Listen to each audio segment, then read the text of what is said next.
Hello, and welcome to Mythmakers. Mythmakers is the podcast for fantasy fans and fantasy creatives, brought to you by the Oxford Centre for Fantasy. My name is Julia Golding. I'm the director of the centre, but I'm also an author. And today I thought I'd review the recent publication of the big tome called The Nature of Middle-earth. This is drawn from papers left by JRR Tolkien, some of which were curated to a certain degree by his son Christopher, but this particular book has been put together by Carl F Hostetter.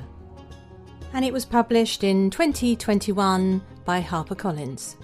I want to start though with the Beatles, because I actually think there is some comparison between what's happened in this book and the Peter Jackson Get Back documentary. So the original footage for that documentary was originally filmed by Michael Lindsay Hogg, and then it languished for many years and then was re-edited by Peter Jackson. Now, in a sense, this has been the fate of these papers. They have been in filing cabinets, pinned together. One of the exciting things about reading this book is the description of each section.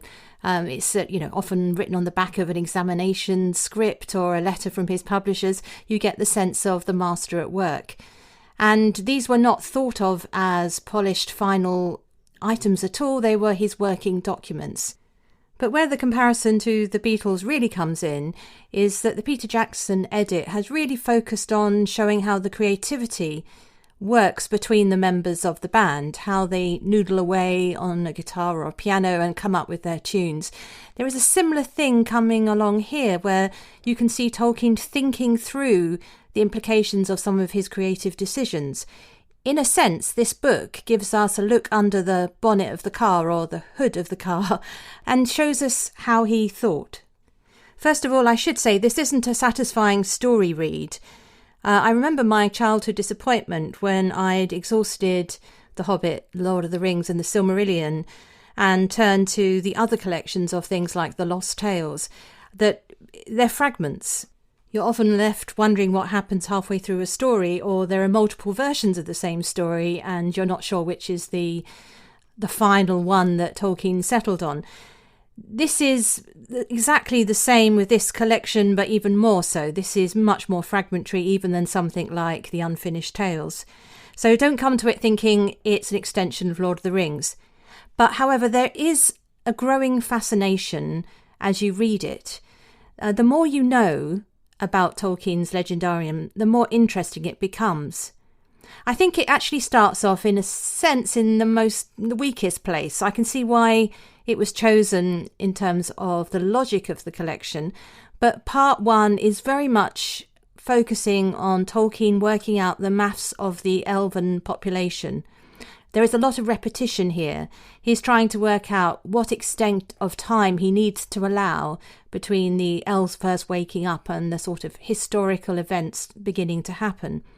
I did learn things here, though. I learned the rough 1 to 100 relevance between a human life and an elven life, so it makes things like Arwen's marriage to Aragorn much more age-appropriate.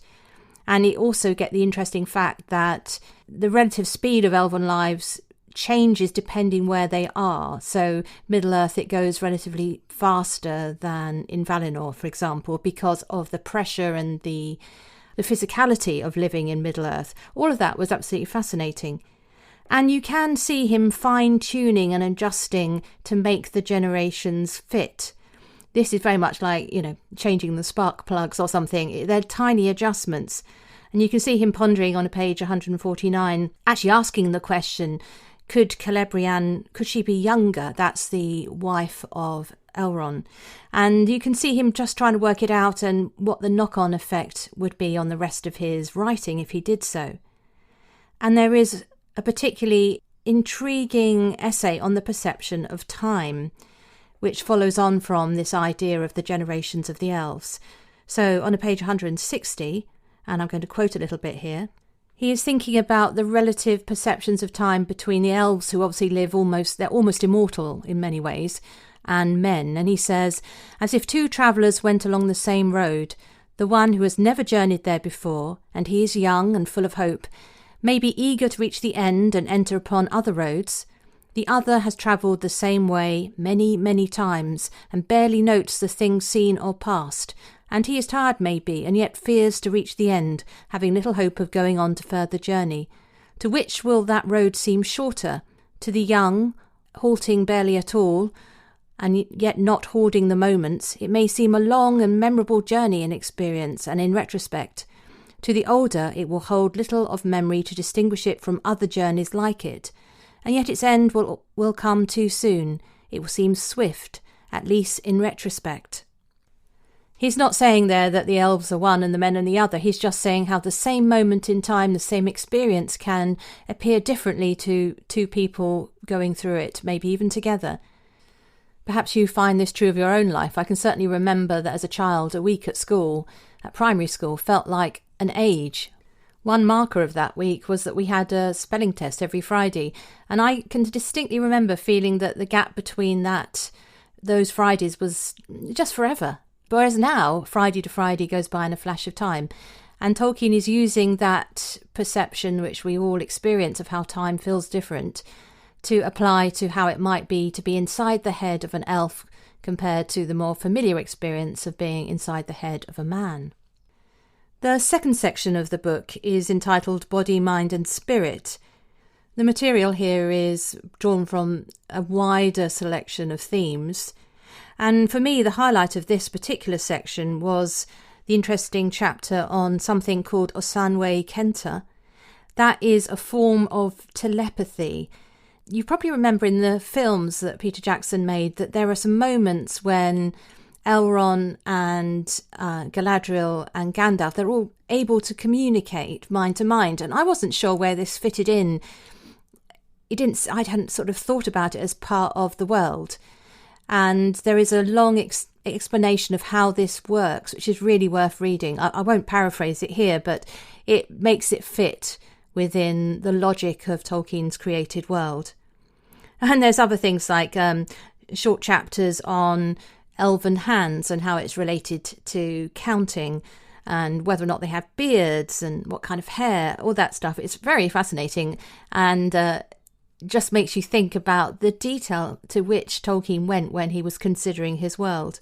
And one of the most fundamental aspects here, which I don't think if you've only watched the films you won't realise, is that Tolkien had a possibility within his world for reincarnation of the elves. The basic idea is that the elves, as the sort of special firstborn created by Ilúvatar or Eru, the sort of god figure of Tolkien's world, their fate is bound up with the world. So if they die, what they are doesn't leave the world, and their spirit goes back to the halls of Manwë. Manwë is the chief amongst the Valar. The Valar are not exactly demigods, they're more like some kind of sub-creator, Tolkien calls them, like archangel, something of that nature. Because they are also part of creation. They're part of what Eru has imagined. And anyway, so Manwë is the sort of Zeus, I suppose, but far more benign than Zeus. Anyway, so he has some halls where the spirits of the elves go back, and they have a choice then to either be reborn in the same body or to be born again as a new child. And Tolkien works out that there's all sorts of problems about this that he has to work out. So one part of this is what happens to the physical elements. Is your body the specific physical elements that made it up? Or is it a pattern that can be repeated? And so it's like is it not exactly a clone, but I suppose that's our modern usage. And does that make that any less real if the spirit is inhabiting it than the original body? And it's very interesting watching him grapple with that. And then, of course, the problem about the spirit being born again in a new child is that there is the problem of what happens to the original memories, and the fact that the parents of this child, this new one, in a sense are getting, a second-hand baby. That's perhaps a flippant way of putting it, but there are issues about what their relationship to that child is if they've not been part of the actual creation of the spirit of that child through the way they raise it. And Tolkien can be seen grappling with the logic of all of this. And a particular stumbling point for him is what happens with marriage. So if as an elf you are in your marriage to your partner, you die, but you could come back. Can the other partner marry? And on the whole, the answer is no, though there is a sort of one exception. And he spends a lot of time thinking about, if you then get 3 people involved in a marriage, what that means. There are echoes here of the biblical story where Jesus is asked by, I think it's the Sadducees, whether or not there is any sort of marriage in heaven. And if so, what happens to somebody who's been married more than once? And I think Tolkien is coming round to a similar answer, which is those categories don't really apply in that sort of spiritual realm. But anyway, he is grappling with this and the idea of what happens to these unions of love in a case where you have reincarnation. Should just say here that this is different to the fate of men. Men, their spirits in Tolkien's legendarium, they do go to this place and are held, but then they go beyond the realm of the world. They go back to be with Eru or Ilúvatar. And that is what is referred to as the gift of Ilúvatar by the elves, the idea that you can escape the world, and nobody knows what happens to those spirits. The final section is called The World, Its Lands and Its Inhabitants. Now this again is an eclectic gathering of materials. Each section though usually starts with an expansion from Tolkien considering something in the development of his languages. And it shows very clearly that for him, thinking up a word creates the history and the explanation. So look at the case, for example, of the River Adorn on page 379. This is one of the little rivers, not very important to the stories that he went on to write. It's a river flowing into the Icen. And he realises that that name doesn't fit the Sindarin language. So he comes up with an explanation. He decides it's a pre-Númenórean origin adapted to Sindarin. I love this idea that he's looking at something and kind of steps back from responsibility for having made that decision. It becomes as if it already existed, and then he thinks up an explanation for it. And this particular essay on the rivers and the Beacon Hills that comes towards the end of this section is actually all in response to a letter from a member of the public in 1969, and it prompts him asking a very simple question about one tiny aspect of the names of his rivers, and it sets Tolkien into a series of connected thoughts about what each of the names of the rivers means, where they don't fit, what's the explanation. And even in 1969, only a few years before he died, he's still tinkering away at the edges and creating a fully complete tapestry for his world. And you see here that he uses the gaps and what might otherwise be called the flaws in his creation, understanding that they aren't mistakes at all, they're just something he hasn't thought through yet. I think this is a message for all creatives out there in whatever form you're using, be it some kind of stone or paint or words, to look at things that you have created, and if there is a bump or an oddity, is how to make that into the next launching pad for the next stage of your story or your art. And there is beyond the Tolkien material, there is a final section and appendices, of course, that Hostetter has gathered together. And there's 2 of them. The first one is perhaps the most interesting. It's the metaphysical and theological themes. Here he has gathered together those moments when Tolkien has talked about how he sees it as a fundamentally Catholic work and some other remarks, and explains what this means. I think he has an excellent theory about how Tolkien understood Lord of the Rings being a fundamental Catholic work, about fundamental. Tolkien is, if nothing, if not a person of words, fundamental, basis. So it's underpinning. The themes are there. It's in the DNA of the work, shall we say. And it's not an allegory, not the sort of death and resurrection obvious parallel that you get in something like Lion and the Witch and the Wardrobe. It's something that underpins the whole world. So that appendix is really interesting to read through.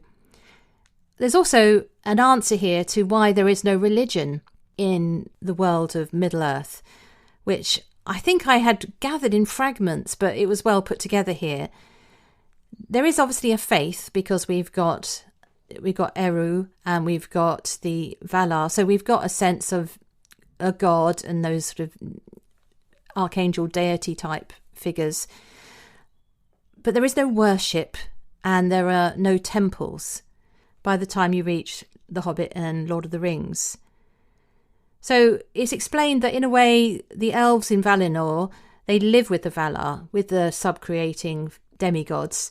So obviously they don't need a temple to the creatures or the beings that they live among.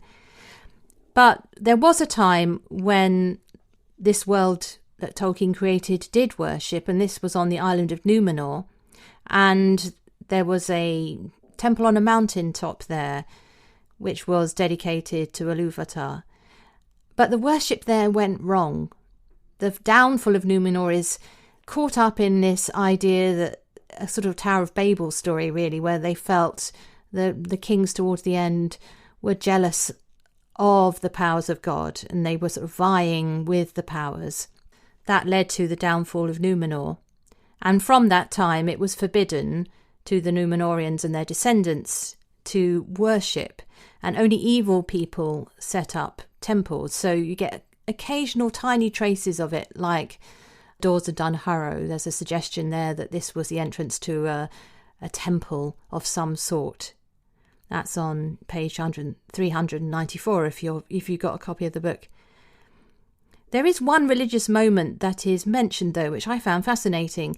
It's the vow of Cirion, who's the Lord of Gondor, to Eorl, who was the person who was leading Rohan at the time. It's their alliance. And Cirion swears a vow, and he references Eru at that time. And that was such an unusual thing to do that it rippled through the history of those two people, the 500 years that followed. And the place where he spoke it was decided to be special.